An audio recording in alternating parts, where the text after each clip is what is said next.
STV news, आवाज बुलंदियों तक। Skill development, उत्तम ट्रेनिंग, प्रशिक्षण हे डेव्हलप केलं पाहिजे। मी माझ्या शाळेत असताना क्रिकेट खेळायचो। मी कधी भाषण देत नव्हतो, पण स्वातंत्र्याच्या रौप्य महोत्सवाची स्पर्धा झाली। एक मुलगी आमच्या शाळेतली, माझ्या वर्गातली इंग्लिशमध्ये भाषण देत होती। तिने नेचर शब्दाला नट्रू म्हटलं आणि ती अडखळली। तर आम्ही मागे बसलेले जे थोडे बदमाश विद्यार्थी होतो त्यांनी आवाज दिला, पाणी पी, पाणी पी।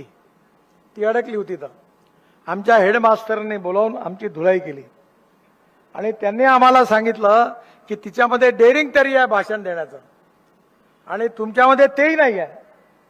तेव्हा आम्हाला त्यांनी जो ताण दिला त्याच्यातून मी म्हटलं ठीक आहे, ये बोल रहे तो अपन भी भाषण देंगे। आणि मी भाषण द्यायला सुरुवात केली आणि मला विद्यापीठाचं सुवर्ण पदक मिळालं वक्तृत्वामधलं। ते त्या हेडमास्टरांमुळे मिळालं। त्यांनी मला जर मारलं नसतं आणि रागवले नसते तर मी क्रिकेटियर झालो असतो, पण वक्ता नसतो झालो। आणि त्यामुळे आपल्यामध्ये सुप्त गुण असतात, त्या गुणाचा विकास करणारा मार्गदर्शक आपल्याला मिळाला पाहिजे। आपल्या अरुणाचल, मेघालय, त्रिपुरा भागातल्या अनेक मुली काही आदिवासी समाजातल्या आहेत। त्या प्रशिक्षण घेऊन इंडिगो मध्ये, एअर इंडिया मध्ये एअर होस्टेस म्हणून काम करतात। Low aim is crime. त्यामुळे येणाऱ्या काळामध्ये आपल्या मुलामुलींना उत्तम शिक्षण आणि उत्तम कौशल्य हे कसं मिळेल याकरता विविध योजना करण्याची आवश्यकता आहे। सरसकट शाळा, कॉलेज आणि आश्रमशाळा आमदारांना आणि आमदारांच्या बरोबरच्या लोकांना वाटणं हा धंदा करू नका।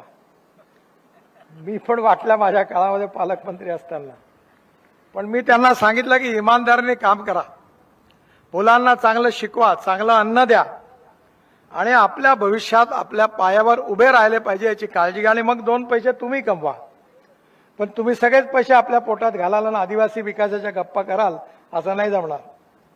तुम्ही चांगलं कामही केलं पाहिजे, मुलांनाही शिकवलं पाहिजे आणि त्यांना उत्तम नागरिक पण बनवलं पाहिजे।